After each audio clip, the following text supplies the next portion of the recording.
Rajya Sabha TV में आपका एक बार फिर स्वागत है। लगातार सुबह से आप सबसे विश्वसनीय रुझान और नतीजे जब आने शुरू होंगे वो देख रहे हैं लगातार राज्यसभा टेलीविजन पर, और हम बारीकी से आकलन करने की कोशिश कर रहे हैं। न सिर्फ कि इस चुनाव को समझने की कोशिश कर रहे हैं, बल्कि भारतीय राजनीति की दिशा क्या होगी, दशा क्या होगी, कौन सी ऐसी नीतियां हैं जो जनमानस को प्रभावित कर रही हैं और भारत किस दिशा में आगे बढ़ रहा है नीति निर्धारण के स्तर पर, ये भी हम जानने की कोशिश करेंगे। क्योंकि जाहिर है भारत राज्य किसी भी एक चुनाव से बहुत बड़ा है, ये हम जानने की कोशिश कर रहे हैं। नीलू, Rajya Sabha TV is bringing you a day-long coverage on this result day live, and remember, according to the early trends which are coming in, it's a mixed bag, and what the exit polls had predicted, they had offered almost everything on the plate and with no certainty on anything. But yes, the early trends have shown, as I was telling you, it's a mixed bag, but it's going to be a pulsating Saturday. UP looks very positive for BJP at the moment, and but as I told you, it's very early. We'll have to wait and watch which way the counting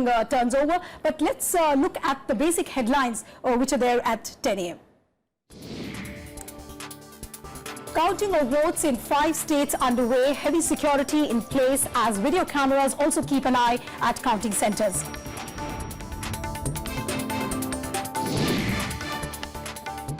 BJP leading in Uttar Pradesh in early trends, looks headed for a landslide victory. Most party big guns lead on their seats. In Punjab, Congress leads the way. BJP sat combined at second spot with Aam Aadmi Party at a distant third. And BJP in the lead in Manipur, even as it struggles to retain power in Goa.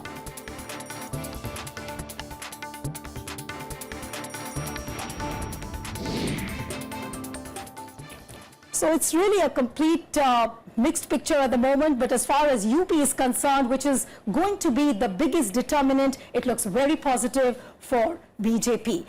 Manish, if I would like to bring in you here, the way the results have shown for BJP, what are the factors which are really working for BJP at the moment? Your opposition had put up a united fight against factors like demonetization. They said, they highlighted over the fact that there was a lot of pain, for the people, but that also didn't seem to work on the ground. Opposition harped, they overstressed on the factor of demonetization. Was that the mistake they made? Yeah, no, I would say the mistake that they made, the opposition made, was that they did not take to the streets. I've already said that you don't, it's always said कि सड़कों की लड़ाई house के घर के अंदर नहीं होती है, वो सड़क पे ही लड़नी पड़ती है. So the problem is that during all this fight over or debate over demonetization, did we see a single big Congress leader take to the streets? They held small rallies, they did make loud noises on TV screens, gave sound bites, but I don't think they Manish, took it इसको इस नजरिए से भी देखना होगा कि जिस तरह से बीजेपी ने इसको एजेंडे के तौर पर सामने रखा, ये इस तरह से बताया गया कि जो भी नोटबंदी का विरोध करता पाया जाएगा वो काले धन के फेवर में जा रहा है. तो शायद ये एक सावधानी कांग्रेस पार्टी ने, जानकारों ने या लेफ्ट पार्टियों ने भी, 5000 लोग सड़कों पर नहीं आए एक ऐसी नीति के खिलाफ जिसने शायद पूरे मानव इतिहास में इतनी बड़ी तादाद में एक सिंगल पॉलिसी ने हर व्यक्ति को छुआ है. यहाँ 125 करोड़ लोगों को छुआ. मानव इतिहास में कभी कोई एक सिंगल नीति ने नहीं छुआ है. तो आपको क्या लगता है कि पूरा जो एक एजेंडा था वो इस तरह से हमारे सामने पेश किया गया कि अगर आप डिमोनेटाइजेशन के खिलाफ हैं तो आप ब्लैक मनी के साथ हैं? देखिए, मोदी जी की जो कामयाबी अभी तक जो हो रही है, और मुझे लग रहा है अब शुरुआती रुझानों से लग रहा है कि यूपी जीत रहे हैं, सो इसका सबसे बड़ा श्रेय इस बात को जाता है कि मोदी एजेंडा सेट कर रहा है. मतलब जो प्राइम मिनिस्टर है, Bharatiya Janata party agenda set कर रही है. जनरली क्या होता है, अब यूपीए के टाइम को अगर आप याद कीजिए तो बीजेपी एजेंडा अटैक करती थी और कांग्रेस और जो यूपीए सरकार थी वो डिफेंसिव पे होती थी. यहाँ ये एक कदम ले रहे हैं, एक स्टेप लिया, एक डिसीजन लिया, हिस्टोरिक डिसीजन है उनके कहना है, और उस पे भी ऑपोजिशन को ही उन्होंने बैकफुट पे खेला. But what happens to the agenda of the secular parties and largely about BSP, which has been heavily underestimated? People are not talking about it too much. People initially were saying that BSP had put up a very stale kind of a campaign. Obviously, at the very outset, they didn't even put out the manifesto. Benji went around telling people that Modi is the is the fall guy, is the main villain, and he was portrayed in a very negative light. But what happens to the secular agenda of the secular parties now? I think they'll have to do some kind I'll of come to sitting down. They'll have to rejig their priorities. And as far as Mayawati is concerned, she has to understand that she needs a complete transformation in the kind of politics that she wants to do. Gone are the days when everybody is... But can you transform the elephant? No, you cannot transform the elephant, but at least you can take it out of the room. Benji, she did not have a high voltage campaign in this age of social media. You had just one Twitter handle, devoted to the BSP, tweeting some stuff. जी लेकिन और ये भी पहली बार हुआ मनीष कि इतनी भी presence जो है, इतना भी अस्तित्व नजर आया ट्विटर पे या फेसबुक पे। बाकायदा देखा गया कि जब भी आप बीएसपी के बारे में कोई भी ट्वीट करेंगे, जवाब आपको वापस मिल जाएगा, यानी कि कम से कम प्रेजेंस जरूर नजर आ रही है। एक ही हैंडल से, लेकिन बाकी जो है अनऑफिशियल हैंडल्स के जरिए भी बातचीत हो रही है। उसका जवाब ये है कि अगर आप प्रधानमंत्री या भारतीय जनता पार्टी के किसी कार्यकर्ता के बारे में या लीडर के बारे में कुछ कहिए, आपको 1000 हैंडल से जवाब। चलिए, सुदेश वर्मा जो है वो हमारे साथ मौजूद है और जरूर हम इस पर बात करेंगे। बहुत दिलचस्प बात है कि सोशल मीडिया जो है वो भारत में इस जो राजनीति है 21वीं सदी की 2017 की राजनीति किस हद तक मायने रखता है वाकई। सुदेश वर्मा भी हमारे साथ मौजूद हैं और श्याम सुंदर हमारे संवाददाता हमारे साथ चंडीगढ़ से भी मौजूद हैं। सुदेश वर्मा जी, क्या ये मान लिया जाए 10:10 हो रहे हैं कि जश्न जो है वो आपके लिए उत्तराखंड और उत्तर प्रदेश में ये असली जश्न शुरू हो रहा है, लेकिन गोवा, मणिपुर, पंजाब ये तस्वीर बहुत अच्छी नहीं है?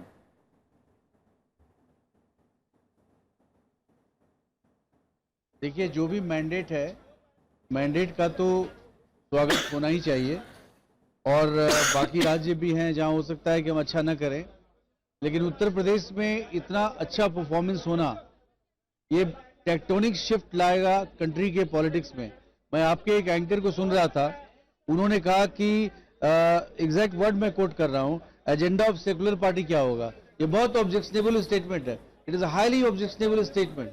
Are you saying that BJP is a communal party? BJP swears by the constitution.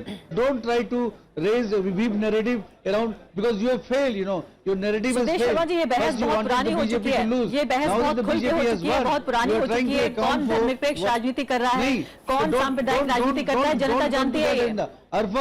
Arfa, don't go to that agenda. Don't go to. I'll tell you. You were talking about Arfa. I was hearing you. Before you went to the break, I was listening to you. You were talking about that, personal narrative around Narendra Modi ji. No, what is Narendra Modi ji? Narendra Modi ji never said vote for me because I am Narendra Modi. He said vote for me because we are giving you agenda of transformation. It's basically a narrative that has shifted. जी हाँ, लेकिन ये सिर्फ बात हम नहीं कर रहे हैं सुदेश वर्मा जी। बीजेपी के नेता, आपकी पूरी राजनीति एक व्यक्ति के आसपास केंद्रित है। अभी सुदेश वर्मा जी, आप तमाम जो राजनीतिक प्रतिक्रियाएं आ रही हैं आप उनको सुन लीजिए, बहुत अच्छा रहेगा आपके लिए भी। शायद इस बहस में हम आगे बढ़ पाएंगे कि तमाम जो प्रतिक्रियाएं बीजेपी की तरफ से आ रही है, नेताओं की तरफ से आ रही है, वो ये कह रहे हैं कि नरेंद्र मोदी के नाम पर जो है वोट मिल रहा है। ये हम नहीं कह रहे हैं, आपके नेता कह रहे हैं। जनता को आखिरी फैसला करना है। मेरे सवाल के जवाब में आपसे चाहती थी कि क्या वाकई इस वक्त बीजेपी के खेमे में मणिपुर, गोवा और पंजाब को लेकर किस तरह के अभी विचार हैं, और खासकर उत्तर प्रदेश और उत्तराखंड कम से कम आपकी दिशा में जाता नजर आ रहा है?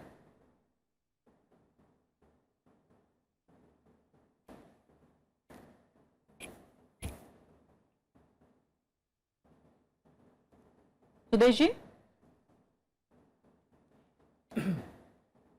श्याम सुंदर मौजूद है हमारे साथ, वापस जाएंगे सुदेश वर्मा। नरेंद्र मोदी जी तो हैं ही, लेकिन ये बोलना, ये सिर्फ बोलना, अर्पा जी से बोलिए नरेंद्र मोदी जी किस लिए वोट मांग रहे हैं? अपने लिए वोट मांग रहे हैं क्या? वो वोट मांग रहे हैं डेवलपमेंट के लिए, ट्रांसफॉर्मेशन के लिए। अगर 67 साल के बाद भी डेवलपमेंट नहीं हुआ है, अच्छा रोड नहीं मिल रहा है, लोगों को अस्पताल नहीं मिल रहे हैं, स्कूल अच्छे नहीं है, तो कौन रिस्पॉन्सिबल है? पहली बार कोई व्यक्ति, कोई पार्टी डेवलपमेंट के नाम पर वोट मांग रही है, इसको क्वेश्चन करना चाहिए। हम क्यों आज भी कास्ट और रिलीजन की बात करते हैं? सुदेश जी, इसके लिए फिर अटल बिहारी वाजपेयी जी भी जिम्मेदार हैं, क्योंकि उन्होंने भी 7 साल सरकार बनाई है, उनके जमाने में भी कुछ नहीं हुआ। इसलिए बहस को उस जगह मत ले जाइए। हम सिर्फ ये कह रहे हैं कि देश में एक आदमी आया है जिसने कहा है कि मैं ये करूंगा, और लोग पार्टी और नेताओं के वचनों से थोड़े थक गए थे, थोड़े निराश हो गए थे, इसलिए शायद उन्होंने नरेंद्र मोदी जी में ज्यादा आस्था दिखाई। Absolutely. And Sudesh ji, you shouldn't be so. इसलिए Sudesh इस ji, तरीके से मत देखिए, Sudesh ji, 7 साल अटल बिहारी वाजपेयी जी के थे। Sudesh ji, you shouldn't look so agitated. You have reasons to smile. Of course. UP is with you. Uttarakhand is with you, so smile. Vajpayee ji के जमाने में काफी डेवलपमेंट इसके बावजूद कि आपने मुसलमानों को नहीं करने दिया, तो साफ बात करें। आपके एक करके बात करते हैं, एक करके बात करते हैं। अभी अनिल शर्मा आपसे कुछ कह रहे हैं, उनसे बात कीजिए। फिर प्रधानमंत्री नरेंद्र मोदी जी 67 साल कुछ नहीं हुआ, ये क्यों कहते हैं? कहें उन 7 सालों को छोड़ के आज तक हमने कोई बयान ऐसा नहीं देखा। Yes, अनिल जी, आप कुछ कह रहे थे? मैं ये कह रहा था कि जो बातें साफ हैं उसके विषय में हम साफ बात क्यों नहीं करें? वही कह रहे हैं भारतीय कि जनता बीजेपी पार्टी के साफ द्वारा बताएगी, एक भी नहीं मुसलमान को वहां टिकट नहीं दिया गया। ये कैसे संभव है? ये इतने बड़े प्रदेश में कैसे संभव हुआ कि भारतीय जनता पार्टी ने किसी एक मुसलमान को वहां Okay, Anil ji, I'll interrupt you. Let's listen to Yogi Adityanath, BJP leader. Let's listen to what he has to say. नाम है कि भारतीय जनता पार्टी के कार्यकर्ताओं की मेहनत और आम मतदाताओं के द्वारा दिया गया आशीर्वाद भारतीय जनता पार्टी को उत्तर प्रदेश और उत्तराखंड में प्रचंड बहुमत दे रही है, और हमें विश्वास है कि भारतीय जनता पार्टी के प्रति जो रुझान अभी दिखाई दे रहे हैं, यह प्रचंड बहुमत के साथ सरकार बनाने में भी एकदम फलीभूत होंगे। महाराज जी, अब इन रुझानों के बाद में समाजवादी पार्टी, अखिलेश यादव और राहुल गांधी के लिए आपका क्या संदेश है? देखिए, इनका गठबंधन को जनता ने नकारा है, और जनता ने इसको इसलिए भी नकारा है क्योंकि देश के हित में भी और प्रदेश के हित में भी ये लोग नहीं थे। इसलिए स्वाभाविक रूप से जनता एसपी कांग्रेस के गठबंधन को और बहुजन समाजवादी पार्टी को पूरी तरह खारिज कर चुकी है। उत्तर प्रदेश की जनता अब सपा बसपा या कांग्रेस के फर्जी नारों में नहीं आने वाली है। उन्हें वास्तव में विकास चाहिए, उन्हें सुरक्षा चाहिए, विकास बिना भेदभाव के चाहिए, और सुरक्षा भी उन्हें बिना भेदभाव के चाहिए। मुझे लगता है कि भारतीय जनता पार्टी जिन मुद्दों को लेकर के गई थी कि विकास सबका, लेकिन तुष्टीकरण किसी का नहीं, तुष्टीकरण की राजनीति के दिन लद गए हैं, और वास्तव में प्रदेश में सुशासन की स्थापना होगी। योगी आदित्यनाथ यहाँ पर बोल रहे थे, लेकिन श्याम सुंदर भी हमारे साथ इंतजार कर रहे हैं चंडीगढ़। उससे पहले अनिल मिश्रा जी, मैं आपकी तरफ जाना चाहती हूँ कि ये वही योगी आदित्यनाथ है जिन्होंने एक तरह से इन्हीं के जरिए बनाई गई पार्टी ने एक विद्रोही के तौर पर काम किया, एक नया मोर्चा खोल दिया बीजेपी के खिलाफ। लेकिन फिलहाल अभी एक बहुमत जब जनता जताती है, उसके आगे सारी आवाजें दब जाती हैं। ये तो हम देख ही रहे हैं कि भारतीय जनता पार्टी की और आवाजें दब गई हैं, लेकिन इसके साथ ही हमको स्वीकार करना पड़ेगा कि it is a great victory for Modi ji personality in UP, and we are living in an era of Hindu. जो अपसर्ज हो रहा है उसको अभी हम काउंटर नैरेटिव हमारे पास नहीं रहा है।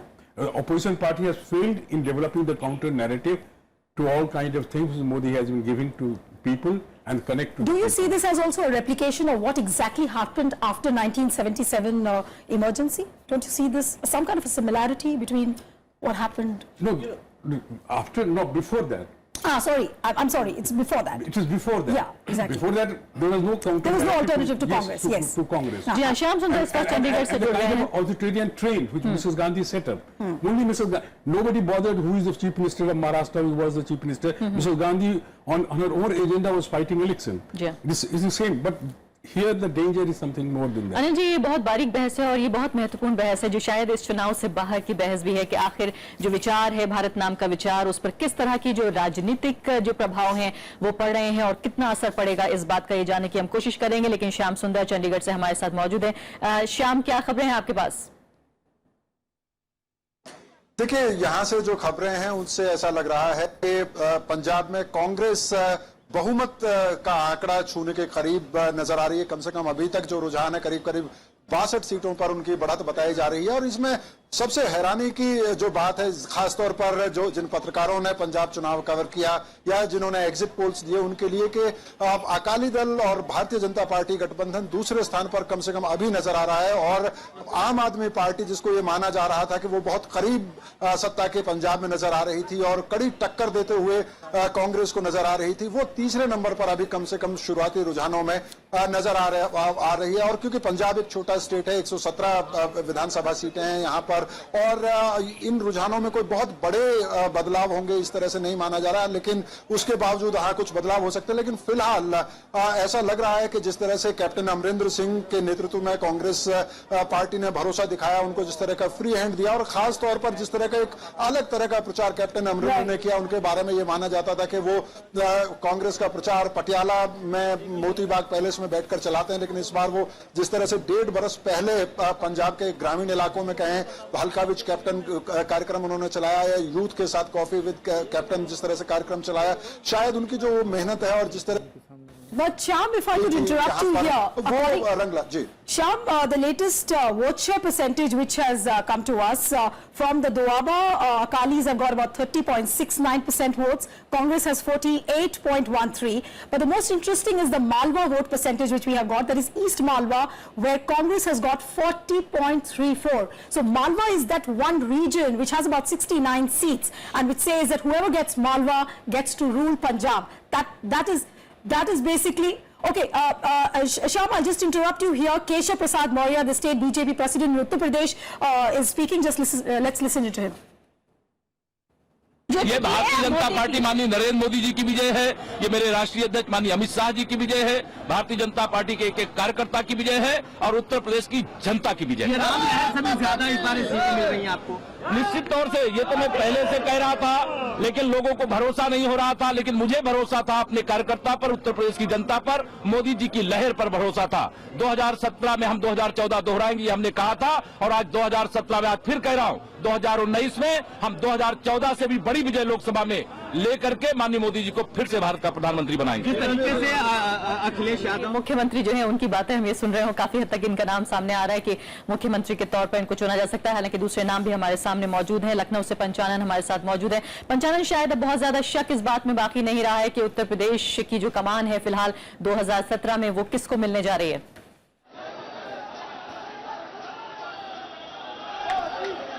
जी बिल्कुल ठीक बात है अरफा, जिस तरह से एग्जिट पोल ने दिखाया था उसके मुताबिक मुझे लगता है शायद उससे भी ज्यादा यहाँ पर जो एक रुझान हमको मिल रहे हैं तो उसमें बीजेपी को क्लियर कट मेजोरिटी दिख रही है। एक आपको तस्वीर दिखाते हैं, यहाँ पर बीजेपी दफ्तर की स्टेट हेडक्वार्टर है बीजेपी का, और यहाँ पर ये कहा गया था कि जब तक कि चुनाव नतीजे ना आ जाए तो कार्यकर्ता जो है अपने जोश को थोड़ा सा काबू में रखें, लेकिन ये क्योंकि कार्यकर्ताओं के लिए अब ये संभव नहीं है, क्योंकि साफ दिख रहा है यहाँ पर कि अब रुझानों के हिसाब से बीजेपी सबसे बड़ी पार्टी और सबसे बड़ी पार्टी बनके एक एब्सोल्यूट मेजोरिटी लेकर वो सरकार बना रही है। तो यहाँ पर एक बीजेपी की सरकार के लिए एक बहुत अच्छी मतलब एक खबर है बीजेपी के लिए, यहाँ की उत्तर प्रदेश का गढ़ उन्होंने जीत लिया है, ऐसा रुझानों में लगता है। हालांकि अंतिम परिणामों का इंतजार अभी करना होगा, जबकि आखिरी में आंकड़े क्या आते हैं, लेकिन बीजेपी के लिए सच में एक बड़ी जीत है। जैसा कि केशव प्रसाद मौर्य ने कहा कि ये जीत उन्होंने इसका श्रेय प्रधानमंत्री को दिया, उसके बाद अमित शाह को दिया, लेकिन मुझे लगता है कि एक बड़ी ये राजनीतिक विज्ञान के लोगों के लिए एक बड़ा अध्ययन का विषय भी होगा कि एक नोटबंदी जैसा फैसला लिया गया और जिसमें कहा गया कि इसका भयंकर परिणाम हो सकते हैं। अपोजिशन पार्टीज ने उसको मुद्दा बनाया, संसद भी नहीं चली, लेकिन उसके बावजूद भी उसको लेकर एक पॉजिटिव संकेत जो गया है उससे कहीं ना कहीं लगता है कि वो उस संकेत को जनता ने पकड़ा है।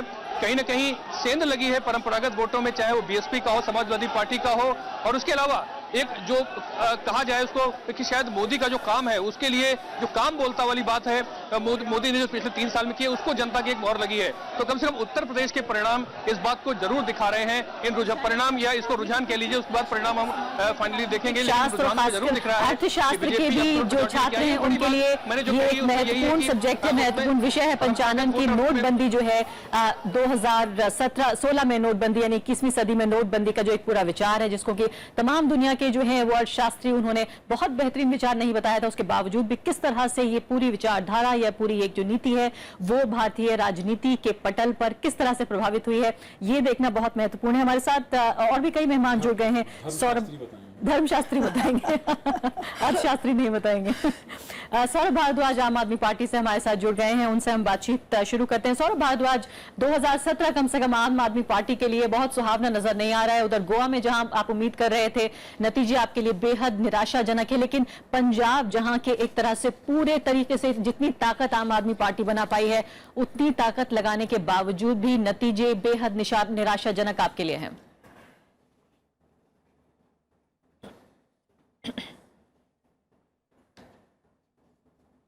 जी मैं इसको दो तरीके से कहूँगा। देखिए, अगर हम अपनी पार्टी की ग्रोथ को पुरानी पार्टियों की ग्रोथ से कंपेयर करें, या हम ये सोचें कि जिस तरह से पार्टियों की बढ़त होती है उस बढ़त को देखें, तो हमारी पार्टी की जो बढ़त है ठीक बढ़त है। मुझे लगता है कि एक आशाजनक बढ़त है। मगर अगर अपनी बढ़त को हम अपनी ही पुरानी बढ़तों से कंपेयर करें, उसका हम तुलना करें, तो हमने 2013 में 28 सीटें ली दिल्ली में, 2015 की शुरुआत में हम 67 सीटों पे पहुंचे। तो हमारे खुद के बेंचमार्क्स बहुत हाई हैं। हम बहुत एग्रेसिवली बढ़ना चाहते हैं, अलग अलग स्टेट्स में बढ़ना चाहते हैं, और हमारा ये मानना था और हमारी अपनी इंटरनल असेसमेंट थी के अंदर बहुत आसानी से इन चुनावों के अंदर गवर्नमेंट बनाएंगे। Saurabh, if I could interrupt you here. Saurabh, if I could interrupt you here, you were saying कि आप बहुत aggressively बढ़ना चाह रहे हैं। जो एनालिस्ट है, जो आपका कंपैरिजन बीजेपी से जब करते हैं, तो वो कहते हैं कि BJP is into a carpet bombing mode when it comes to campaigning and the way they have projected, and you are fighting a guerrilla warfare. So if you are fighting a guerrilla warfare, then you need to recalibrate your strategy. Would you not concede at this point of time?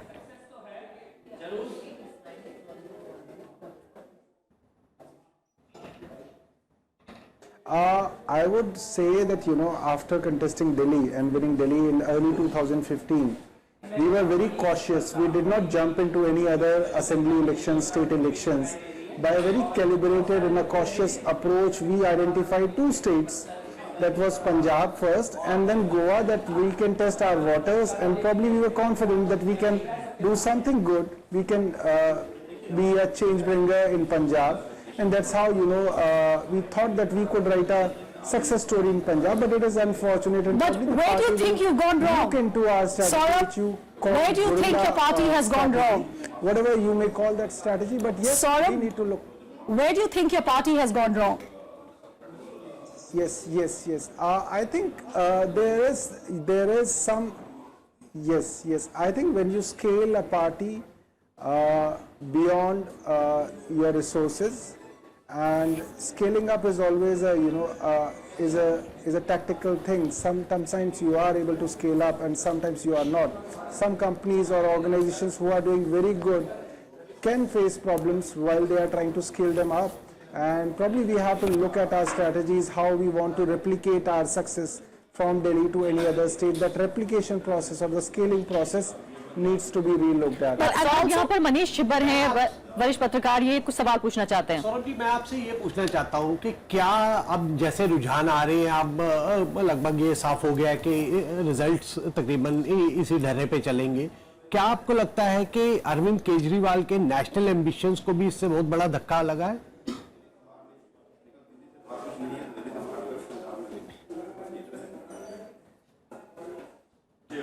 मुझे लगता है कि जिस तरीके के results आ रहे हैं वो काफी चौंका देने वाले हैं, क्योंकि देखिए, पंजाब के अंदर कांग्रेस और आम आदमी पार्टी का पूरा चुनाव ड्रग्स के खिलाफ था, और ड्रग्स के सिंबलिज्म के रूप में विक्रम सिंह मजीठा, जो बादल परिवार के सन इन लॉ हैं, उनको रिप्रेजेंटेशन मिला था कि मतलब ये वो आदमी है जो ये सारा का सारा कारोबार चला रहे हैं। और मैं हैरानी से देख रहा हूं कि वो जीत रहे हैं अपनी कॉन्स्टिट्यूंसी के अंदर। तो बहुत सारी चीजों के ऊपर विचार करना पड़ेगा, बहुत सारी चीजों के ऊपर सवालिया निशान है कि जिस आदमी को आपने पूरे के पूरे ड्रग्स के कारोबार का एक रिप्रेजेंटेशन दे रखा था और माना जाता था, पंजाब के अंदर आमतौर पे लोग मानते हैं कि पूरा का पूरा कारोबार के पीछे विक्रम सिंह मजीठा है। अगर वो भी अपनी कॉन्स्टिट्यूंसी में जीत रहे हैं और अच्छी वोटों से जीत रहे हैं, तो मुझे लगता है बहुत सारी चीजें हैं, सिर्फ आम आदमी पार्टी की स्ट्रैटेजी नहीं है, बहुत सारी चीजें जिस पर सोचा जाएगा। Would you not concede this also as a factor that your party had overexposed Arvind Kejriwal? He was the man who was poll hopping from one state to another, from Punjab to Delhi to Goa, and it was some kind of an overexposure of Arvind Kejriwal. That probably has resulted in a drawback for your party?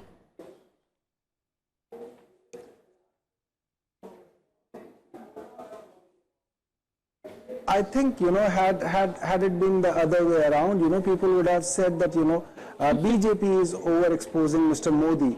But, I don't think, overexposure or underexposure has a very direct link with the results. There are many factors, which affect a party's result in a particular state. And it cannot be decided by me. I'm just a small worker of the party who has hardly worked in Punjab. People who have worked in Punjab, people who have been tracking Punjab, and everybody, the senior leadership will sit down and recalibrate its strategy. But yes, party needs to scale up and party needs to, go to other states. Saurabh Bhardwaj, बहुत बहुत शुक्रिया आपका। जी हाँ, फिलहाल समय हमारे पास कम है और चाहते हैं कि हम आकलन जो है वो जारी रखें। हमारे साथ शिव जोशी देहरादून से, उत्तराखंड से जुड़ गए हैं। उमाकांत लखेड़ा वरिष्ठ पत्रकार हमारे साथ स्टूडियो में फिलहाल जुड़ गए हैं। शिव जोशी, अगर आपकी तरफ में रुख कर सकूं और उत्तराखंड को हम समझने की कोशिश करें, फिलहाल लगता है जिस तरह का राजनीतिक पलायन हमें देखने को मिला था, उस पलायन के अलावा जो आर्थिक और सामाजिक पलायन है उत्तराखंड में, लगता है कि वो बीजेपी के फेवर में काम कर गया, लगता है?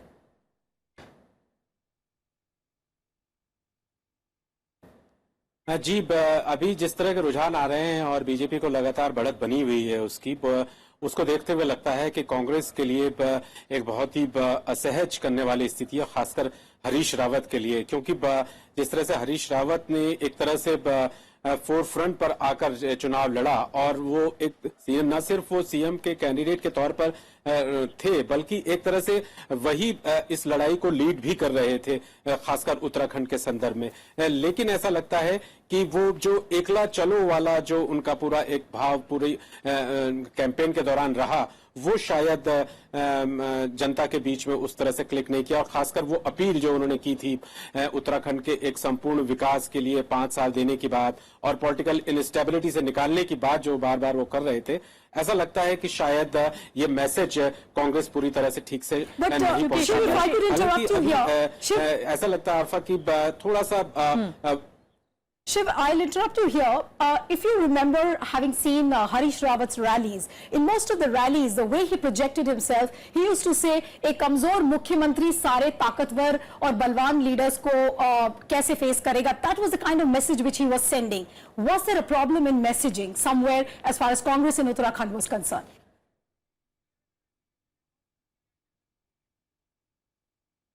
Yeah, definitely, because he has been, playing like you can call it a victim card. Victim card. He was exactly. saying that these people are real Bahubalis, and I am not a kind of Bahubali.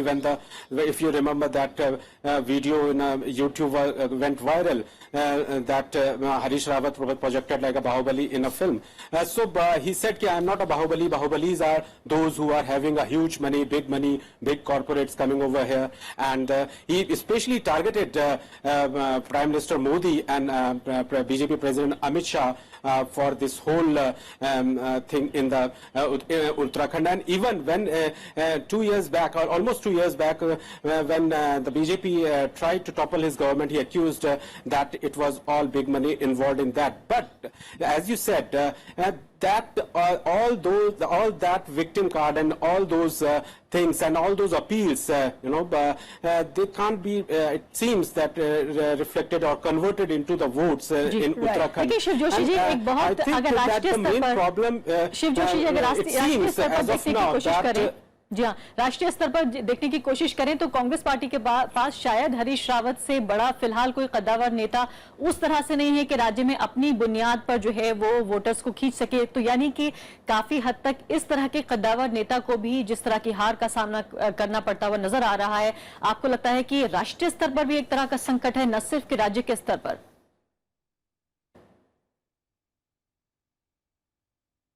निश्चित रूप से एक बहुत बड़ा message जो जा रहा है, जैसे बार बार कहा भी जा रहा था अरफा कि यहाँ पर लड़ाई, जो कि मतलब यूपी में भी जैसा कहा रहा था कि यहाँ पर भी लड़ाई मोदी बनाम हरीश रावत चल रही है, क्योंकि मोदी लगातार रैलियां कर रहे थे, भीड़ उसमें जुट रही थी और इधर इस तरफ हरीश रावत थे। राहुल गांधी बेशक आए लेकिन वो उस तरह से लोगों को रिझाने में नाकाम रहे जिस तरह से वहां उस दूसरी तरफ से मोदी कर रहे थे। तो कुल मिला के सारी की सारी चीजें हरीश रावत पर थी। हरीश रावत बड़े कद्दावर नेता थे और माना जा रहा था कि जिस तरह से उन्होंने पिछले दिनों अपनी सरकार बचाने में सफलता पाई थी, इतने बड़े रेबिलियन के बावजूद 10 के 10 लोग पार्टी छोड़कर चले गए थे और कांग्रेस एक तरह से बिल्कुल फेसलेस सी हो गई थी। शायद वो एक बहुत बड़ा खामियाजा उसको भुगतना पड़ा। हालांकि हरीश रावत का बार बार ये कहना था कि इन लोगों के जाने से कांग्रेस पे असर नहीं पड़ेगा, लेकिन अभी की जो स्थिति लग रही है और बीजेपी जिस तरह से आगे दिख रही है उससे ऐसा लग रहा है कि जो कांग्रेस के बागी वहां थे, ये बागी जो है इस बाहुबली पर भारी पड़े हैं। हालांकि अभी थोड़ा और नतीजों का आने का, जब तक कई बार इस तरह की चीजें पहले भी मैंने 2012 में भी देखी है और उससे पहले भी यहाँ पर आरफा इस तरह का ट्रेंड रहा है कि अंतर बड़ा रहने के बावजूद, रुझानों का अंतर बड़ा रहने के बावजूद लास्ट के मौके 12-1-2 बजे के आसपास कुछ ऐसा होता कि चीजें बड़ी चमत्कारी ढंग से पलटने भी लगी हैं। अब ये देखना होगा कि क्या वाकई रुझानों से कोई अंतर आ पाता है या नहीं आ पाता है। Mr. Lakhera, you've seen Uttarakhand politics very closely. I remember having spoken to you in 2012 also when elections were there. BJP, the way the constitutional crisis last year panned out for Congress and the way Congress projected BJP at that point of time, that it was trying to topple a constitutionally elected government. Congress could have taken advantage of a situation emerging like that because Supreme Court's decision was by their side. Harish Rawat was brought back legally institutionalized as the Chief Minister again. So somewhere they couldn't harvest that kind of an advantage. I agree with this point that Harish Rawat was trying to generate sympathy in his favor, keeping in view of the court judgment, favoring judgment for his government, and he was again installed as the chief minister after the so-called constitutional crisis in the state. But I think after that there is a vertical division in the Congress party because Harish Rawat tried his best to keep all these people who are against him within the party and not trying his line. So he tried his best to keep themselves out of the scenario of the Congress party. But He tried his best. BJP's success in Uttarakhand, if you look at this list which has just come to me, Harak Singh Rawat is leading in Kotdwar, Sanjeev Arya, Yashpal Arya, Shaila Rawat, all these are rebels. All these are Congress rebels who have actually won. And they are basically leading. I'm sorry to use the word won. I can tell you one thing. One thing, I visited Uttarakhand and actually I have also my vote in Uttarakhand. So I went there to vote. So there was an undercurrent going on, the Modi current. Because BJP has not installed or not projected anybody as the chief minister phase. So everybody was talking that Modi undercurrent is going on here. So I talked to people about this Notband issue, Notbandi issues. So people say, no, we are the poor people, we don't have the money. So we are not bothered. Notbandi people are bothering in the metropolitan cities and businessmen's community. जिस तरह के class war का हम जिक्र कर रहे थे, लगता है कि वो काम कर गया लगता है, लेकिन मैं इस बहस को थोड़ा सा आगे बढ़ाना चाहती हूँ और एक राष्ट्रीय स्तर पर भारत के भविष्य के तौर पर देखना चाहते हैं, क्योंकि ये चुनाव दरअसल अपने आप में सिर्फ एक चुनाव नहीं है, बल्कि 2014 के बाद से भारत राज्य की राजनीतिक दिशा किस तरह की होगी उससे काफी हद तक यह जो है वो तय करेगा। संतोष भाटिया जी, मैं आपसे समझना चाहती हूँ कि भारत में जिस तरह से आप ये कह रहे थे कि जो पीपल्स मूवमेंट है, जो जिस तरह की एक विरोध की राजनीति जो सामने आएगी, नए जो विचार, जो एक पहले से अस्तित्व में एस्टैब्लिश जो एक आइडिया है उसके खिलाफ जो विचार है, एक जो विचार है धर्मनिरपेक्षता का, न्यायपूर्ण समाज का, या फिर एक ऐसा समाज जिसमें जो अधिकार हैं एक आम आदमी के, चाहे वो सिविल राइट्स हो, माइनॉरिटी राइट्स हो, विमेंस राइट्स हो, या जो है वो दूसरे तरह के अधिकार हो, उनको लेकर जो एक राजनीति थी, आपको लगता है कि उसमें अभी वो करिश्मा नहीं है कि वो इस वाली राजनीति को रिप्लेस कर सके?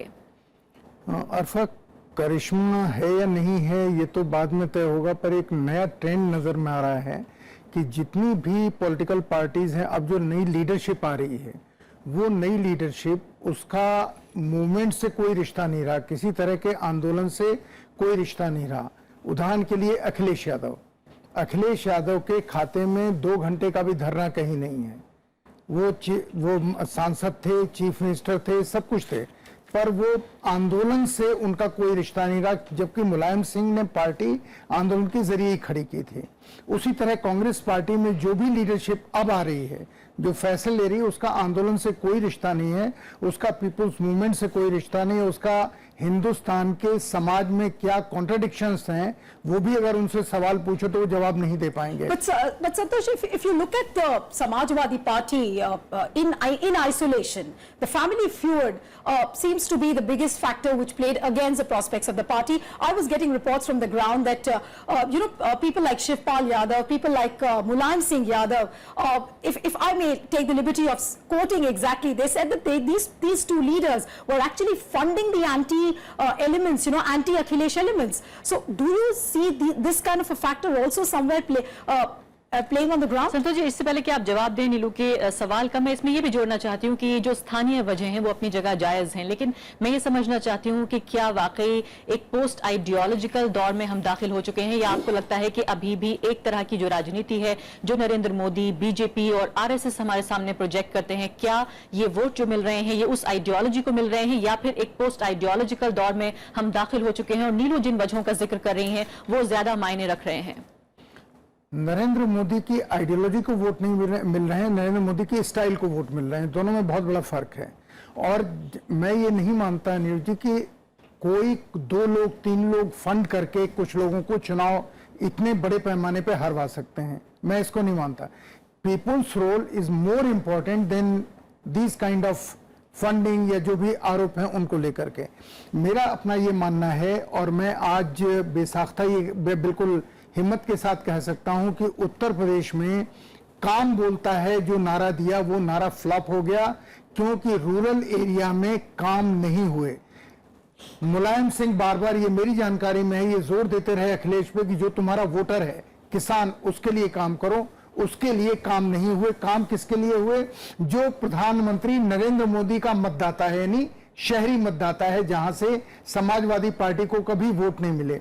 राहुल गांधी ने कभी भी कांग्रेस पार्टी की लीडरशिप को मजबूत करने की कोशिश ही नहीं की। But what happens to the scheme, Santosh, like Samajwadi Pension Yojana, then laptops being distributed to lakhs and lakhs of people? लोगों को रोजगार चाहिए, भीख नहीं चाहिए।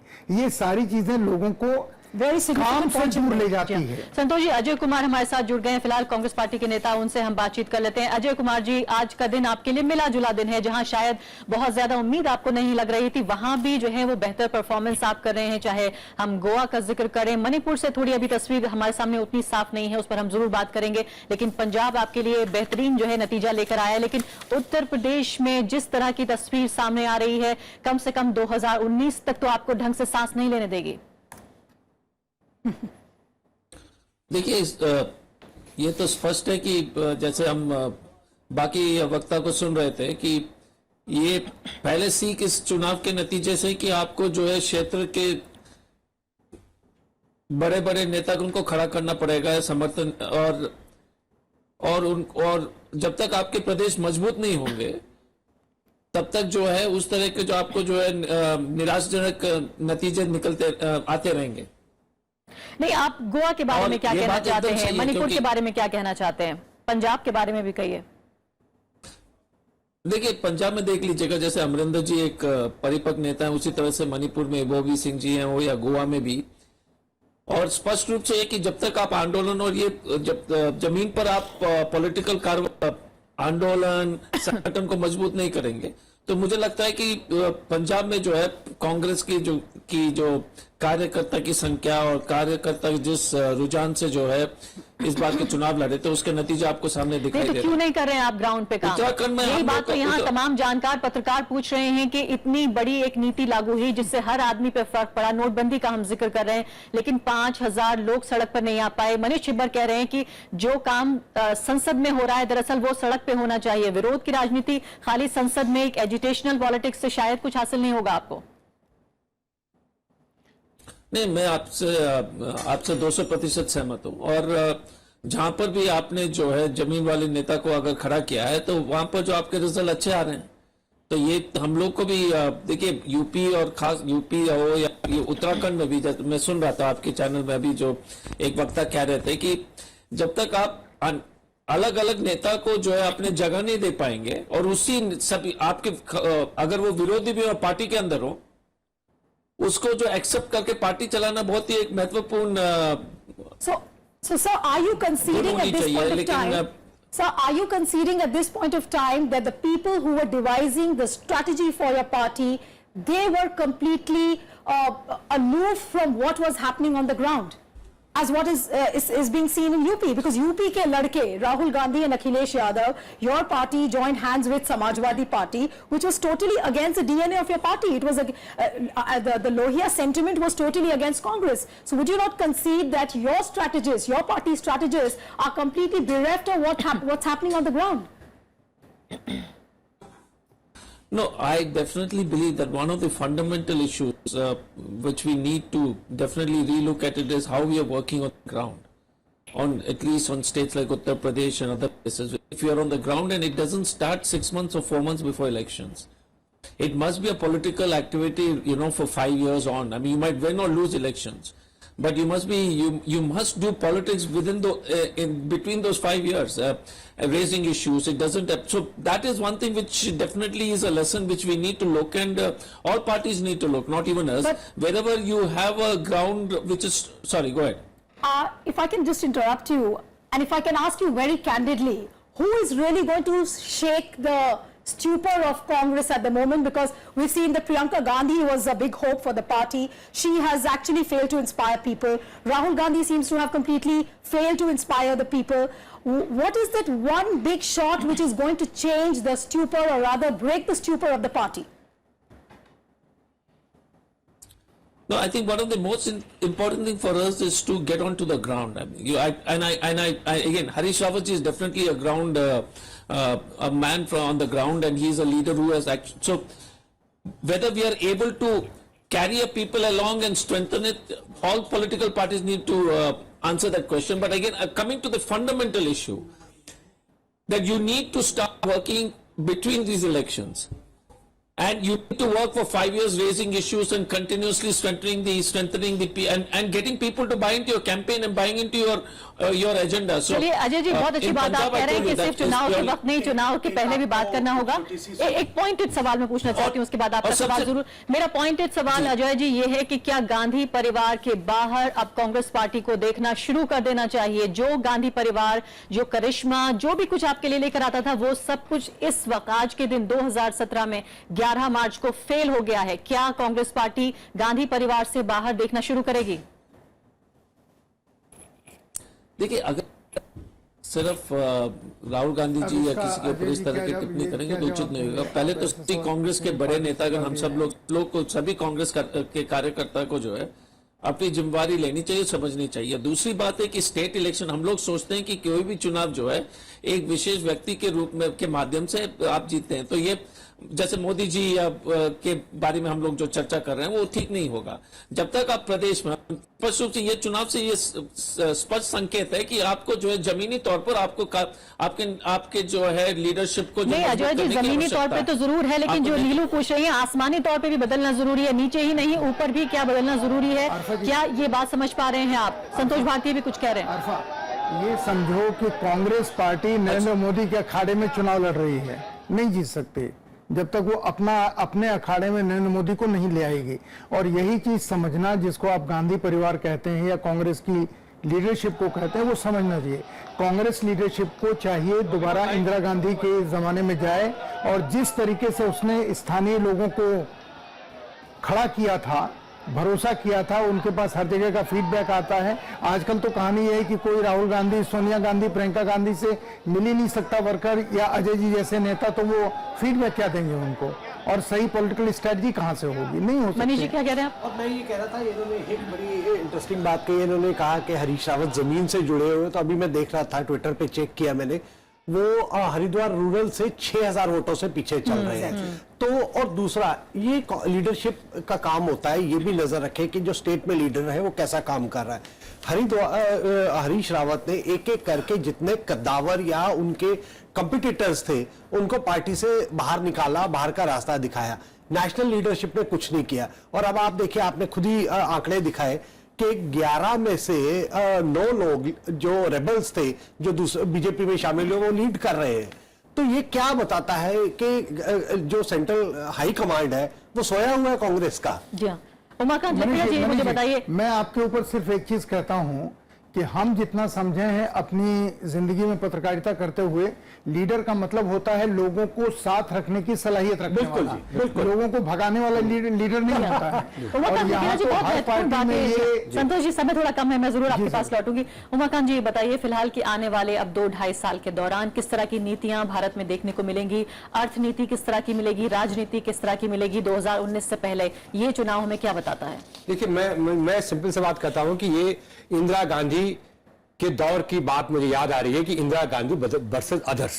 तो यूपी का जो चुनाव हुआ उसको मैं थोड़ा सा डिफाइन करूंगा कि यूपी और जो ये 4 राज्यों का, पंजाब को अगर अलग छोड़ कर दे दो तो नरेंद्र मोदी वर्सेस अदर्स। जो इंदिरा गांधी के खिलाफ जितने विरोधी होते थे वो इंदिरा गांधी की आलोचना तो करते थे, लेकिन जब चुनाव में जाते थे तो अपने अपने अलग दुकानें खोल के रखते थे। तो इंदिरा गांधी अखाड़ा जो है, जो कह रहे हैं संतोष भारतीय के अखाड़ा नरेंद्र मोदी का, ये बाकी लोग बिल्कुल होता क्या है कि इस पूरे चुनाव में क्या हुआ कि एजेंडा फिक्स कर रहे हैं नरेंद्र मोदी, वो बाकी लोगों को उसमें फंसा रहे हैं। 5-7 दिन उसी में उलझे हुए हैं, रणनीति वो सोच रहे हैं कि तो एजेंडा सेट पूरे स्टेट असेंबलीज का नरेंद्र मोदी ने तैयार किया, प्रधानमंत्री ने तैयार किया, अपोजिशन उनके एजेंडे पे चल रहा है, वही रिएक्ट कर रहा है, वही वो गोते मार रहा है। ये एक सबसे बड़ी बात थी, सबसे बड़ी इंपॉर्टेंट बात थी। दूसरी इंपॉर्टेंट बात है कि उत्तर प्रदेश में जो सबसे बड़ा चेंज है, जो अभी डिस्कशन में मुझे लगता है कि आया होगा, कि मंडल आयोग की सिफारिशों के बाद उत्तर प्रदेश की राजनीति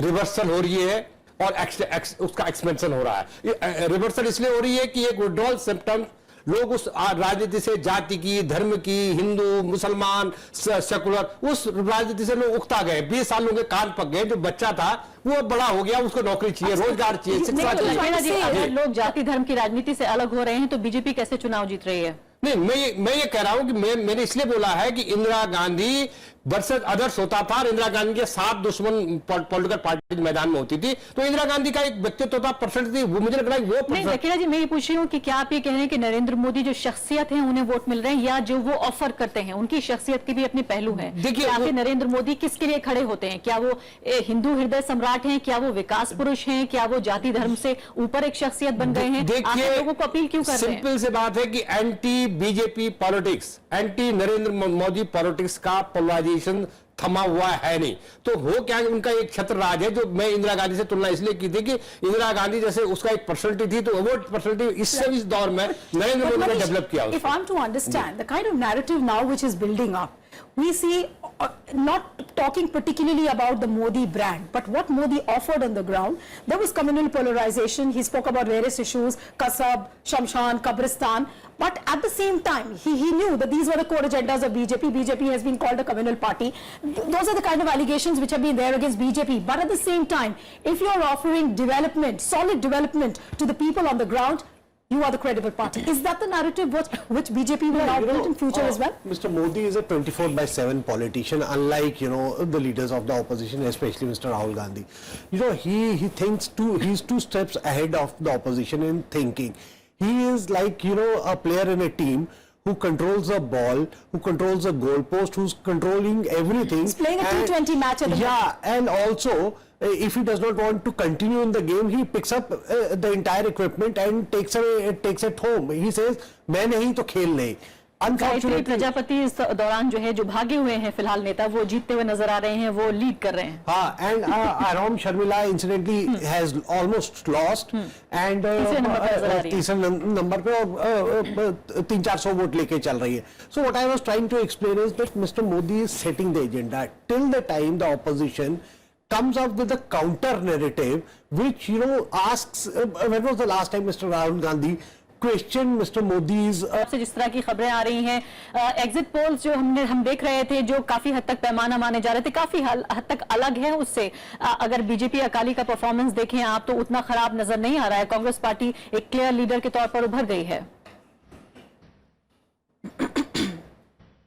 हाँ बिल्कुल, और जो साफ हो गया कि पंजाब का जो आवाम था एक्सपेरिमेंटेशन के मूड में नहीं था, और आखिरी 3-4 दिन जो ट्रेडिशनल नेटवर्क्स पेट्रोनेज के जो चले, डेरों के फतवे और बाकी जो ढील दी गई इलेक्शन कमीशन द्वारा, तो उसकी वजह से लोगों ने फिर अपना ट्राइड एंड टेस्टेड में रिपोज किया फेथ। पंजाब में अगर आप अकाली के जो विनर्स देखेंगे तो उसमें पाएंगे कि कई जो हैं पुराने खानदानों के कैंडिडेट्स हैं या पुराने कैंडिडेट्स हैं। उसी तरह कांग्रेस में भी यही है, और आपका जो विनिंग का जो एरिया था वो बहुत ही सिमट के रह गया। इनफैक्ट अगर हम कहें कि पंजाब के कैप्टन अमरिंदर सिंह कांग्रेस के, उन्होंने कहा था कि आपकी एक पर्टिकुलर ज्योग्राफिकल एरिया ही में ही सीमित रह जाएगी, तो शायद उनकी बात सही But Sandeep, on the ground, if you look at the things very carefully, we saw that Congress was not in a very good position initially when they started the campaign, how Prashant Kishore was brought in for Amrinder. So was the Amrinder factor more dominant, or was it the unity of the Congress party, a forced unity, if I may call so, a forced unity of the Congress party which actually worked on the ground? Which factor was more dominant and credible? You know, I don't have the benefit of detailed election results. They are yet to come out. But I would say that people have gone back to the tried and tested formula of the Congress, and most of the leaders who have won, if you notice, they are the ones who have been in the field for a long time and who have been known faces.